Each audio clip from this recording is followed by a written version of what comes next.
There are lots of people searching for errors and contradictions in the Bible to prove it's not inspired by God.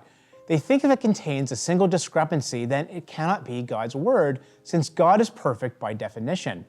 For example, critics point to what they think is a contradiction regarding King Jehoshaphat.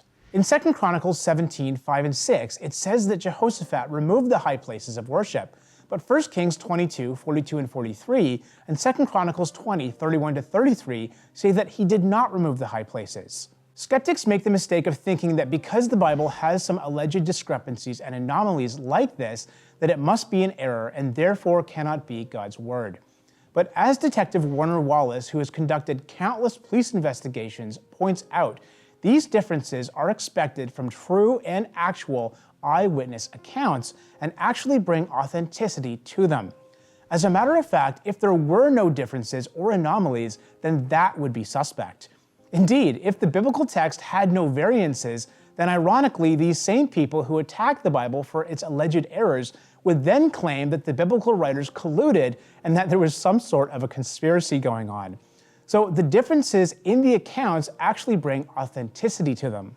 Not only that, but as Detective Wallace has also discovered about apparently conflicting witness reports in his police work, what seems at first to be an error or discrepancy often turns out in the end to be in harmony with the story and actually provides more detail. And that is exactly what we find with the biblical text here. In fact, there are at least two possible solutions to this so-called contradiction surrounding Jehoshaphat and the removing of the high places. The first possibility is that Jehoshaphat removed only the high places that were dedicated to the worship of idols.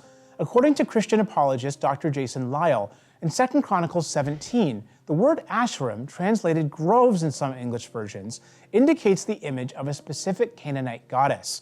Jehoshaphat removed these, but he apparently did not remove the high places dedicated to the worship of the true God. These two were inappropriate though, because under the Mosaic administration, sacrifices were to be offered only in the tabernacle and later the temple.